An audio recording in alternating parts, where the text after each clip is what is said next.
여러분, 살면서 우리 참 많은 기술을 배우잖아요. 운전하는 법, 요리하는 법, 돈 버는 법. 근데 정작 제일 중요한 이 삶 자체를 살아가는 기술, 내 마음을 다루는 기술에 대해선 얼마나 알고 있을까요? 오늘은요, 그저 하루하루를 버텨내는 게 아니라 이 삶을 아주 능숙하게 살아내는 법에 대한 보만 스님의 지혜를 한번 나눠볼까 합니다. 혹시 이런 기분 느껴본 적 없으세요? 갑자기 불쑥 치밀어 오르는 화 때문에 아니면 끝도 없이 가라앉는 슬픔 때문에 내 마음인데도 꼭 내 마음 같지 않을 때 말이에요. 마치 내 안에서 나 혼자 끝나지 않는 전쟁을 치르는 것 같은 기분. 아마 많은 분들이 내 얘긴데? 하고 공감하실 거예요. 그런데 만약에 우리가 이 감정이라는 걸 완전히 잘못 생각하고 있었던 거라면 어떨까요?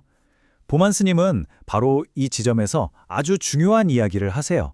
감정은 없애버려야 할 적이 아니라 잘 써먹어야 할 우리의 능력이라는 거죠. 억제가 아니라 활용이라니. 와, 이건 정말 관점의 대전환 아닌가요?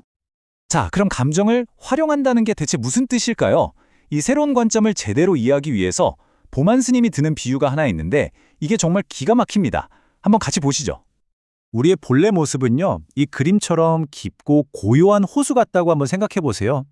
반면에 분노나 슬픔 같은 감정들은 그저 호수 표면에서 잠시 일었다가 사라지는 물결일 뿐이라는 겁니다. 아무리 거센 폭풍이 몰아쳐서 물결이 거칠어져도 호수 깊은 곳은 여전히 고요한 것처럼 말이죠. 그러니까 여기서 제일 중요한 건 이거예요. 내가 화가 났다는 사실이 나는 화 그 자체다라는 뜻이 아니라는 거.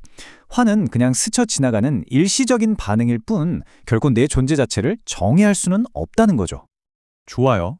감정이 물결처럼 그냥 지나가는 거라면 그럼 우리는 이걸 어떻게 활용할 수 있다는 걸까요? 여기서 스님은 감정을 아주 강력한 도구에 비유하면서 한 단계 더 깊이 들어갑니다. 우리의 감정은 날카롭게 잘 벼려진 명검, 그러니까 아주 좋은 칼과 같다고 해요. 엄청난 힘을 가졌죠. 근데 진짜 문제는 뭐냐면 이 강력한 검을 어떻게 써야 하는지 아무도 제대로 가르쳐준 적이 없다는 거예요. 그래서 우리는 자꾸만 자신을 베거나 혹은 남을 베고 마는 거죠. 자, 보세요.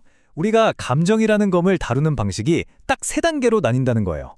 첫 번째, 감정에 압도돼서 칼날을 꽉 잡아요. 그럼 누가 다치죠? 바로 내가 다치는 겁니다. 두 번째, 이 감정을 통제하지 못하고 마구 휘둘러요. 그럼 다른 사람이 다치죠. 하지만 마지막 세 번째, 이 검을 다루는 기술을 배우면 어떻게 될까요? 이 검은 자신과 다른 사람을 보호하고 무언가를 창조하는 아주 강력한 도구가 됩니다. 실제로 스님이 엄마 때문에 화가 잔뜩 난 한 학생한테 건넨 조언이 이걸 아주 잘 보여줘요.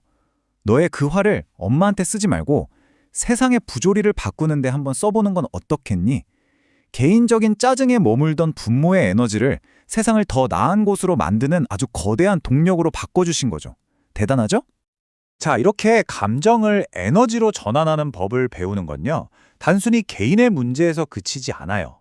이 관점은 인류가 겪는 고통의 본질을 이해하는 훨씬 더 큰 이야기로 우리를 이끌어갑니다. 불교에서는요, 인간이라면 누구나 겪게 되는 근본적인 고통을 8가지, 바로 팔고라고 설명하는데요. 이 구조를 알면 우리가 어디에 힘을 써야 하는지가 아주 명확해집니다. 이 팔고는 크게 두 종류로 나눌 수 있어요. 여기 보시는 것처럼 태어나고 늙고 병들고 죽는 건 우리가 어떻게 할 수 없는 삶의 시스템 같은 거예요. 이건 피할 수 없는 고통이죠. 하지만 나머지 4가지 고통은 어떤 상황에 대한 우리의 감정적인 반응에서 생겨나는 겁니다. 바로 이 영역에서 우리가 배운 삶의 기술이 진짜 힘을 발휘하게 되는 거죠. 그리고 더 나아가서 보만 스님은 이 근본적인 고통을 피하려는 인간의 몸부림이야말로 인류 문명의 원동력이었다고까지 이야기해요. 생각해보세요. 추위라는 고통을 피하려고 집을 짓고 죽음의 슬픔을 이겨내려고 예술과 문학을 창조한 것처럼 말이죠. 결국 고통은 파괴적이기도 하지만 동시에 가장 위대한 창조의 에너지였던 셈입니다. 자, 그럼 이제 가장 중요한 질문이 남았습니다. 이토록 중요한 삶의 기술. 우리는 대체 어떻게 배울 수 있을까요? 스님은 여기에 대해서 아주 명쾌한 해법을 제시합니다. 아마 지금 많은 분들이 바로 이 질문을 떠올리고 계실 거예요. 그래, 이론은 알겠는데 그래서 구체적으로 뭘 어떻게 해야 하는 건데, 맞죠? 정답은요, 놀랍도록 명쾌합니다. 어떤 특별하고 대단한 비법이 필요한 게 아니에요. 우리가 한 번도 제대로 읽어본 적 없는 우리 자신의 마음에 대한 사용 설명서를 배우는 겁니다. 그 설명서를 배우는 방법, 핵심은 바로 이 세 단계입니다. 첫째, 스승을 찾는 거예요. 이미 이 길을 걸어간 현명한 사람들을 찾아 배우는 거죠. 혼자서 모든 걸 다 겪어보기엔 우리 인생이 너무 짧잖아요. 둘째, 구조를 배우는 겁니다. 내 감정이 어떤 원리로 생겨나는지 그 작동 방식을 이해하는 거죠. 그리고 마지막으로 가장 중요한 셋째, 바로 연습입니다. 배운 걸 꾸준히 내 삶에 적용하면서 기술을 온전히 내 것으로 만드는 과정이 필요해요. 마지막으로 이 말씀을 꼭 전해드리고 싶습니다. 보만 스님의 스승께서 하신 말씀인데요. 나는 남을 위해 법문하는 게 아니라 내 세상을 밝히는 중이야라고 하셨대요. 이게 무슨 뜻이냐면요. 나를 위한 공부가 결코 이기적인 게 아니라는 거예요.